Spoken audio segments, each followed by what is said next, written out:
देश में पहली बार किसी आदिवासी को देश का प्रथम नागरिक मिलने का मौका मिला है। द्रौपदी मुर्मू देश की 15वीं राष्ट्रपति बन गई हैं, जो शपथ लेने के साथ ही देश के सर्वोच्च पद पर आसीन हो जाएंगी।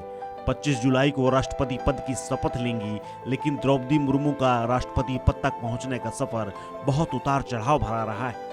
आज जिस द्रौपदी मुर्मू को हम जानते हैं और उन्हें देख रहे हैं, दरअसल उन्होंने यहाँ तक पहुँचने के लिए बहुत चुनौतियों का सामना किया है।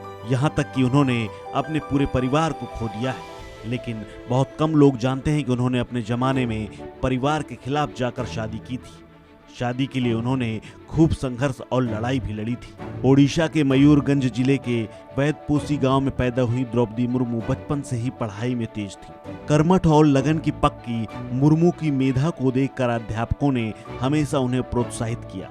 पढ़ाई के प्रति मुर्मू की लगन और शिद्दत का ये नतीजा रहा कि उन्हें पहली बार अपने गांव से बाहर जाकर पढ़ाई का मौका मिला। वो अपने गांव की प्रथम महिला थीं जिन्होंने भुवनेश्वर के कॉलेज में पढ़ने का मौका पाया था। हालांकि इसके लिए परिवार पहले तैयार नहीं था, लेकिन काफी प्रयास और समझाने के बाद कॉलेज जाने के लिए अनुमति दे दी। 1969 से लेकर 1973 तक आदिवासी आवासीय स्कूल में पढ़ने वाली द्रौपदी ने भुवनेश्वर के रामा देवी कॉलेज में स्नातक करने के लिए दाखिला लिया। यहीं पर उनकी पहली मुलाकात श्यामचरण मुर्मू से हुई थी। कॉलेज में ही पढ़ाई के दौरान दोनों की दोस्ती हुई।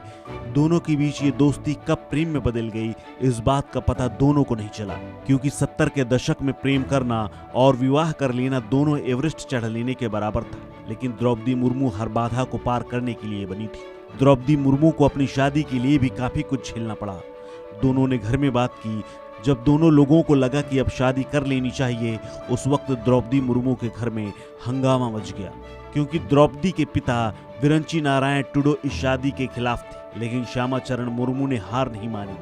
उनके कुछ रिश्तेदार वैदपोसी गांव में रहते थे, इसीलिए वो उनके घर में जाकर रुक गए और लगातार 3 दिनों तक विरंची नारायण टुडो को मनाने की कोशिश करते रहे।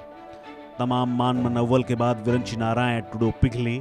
श्याम की कोशिश रंग लाई और विरंची नारायण दोनों की शादी के लिए तैयार हो गए, जिसके बाद 1980 में दोनों की शादी हुई।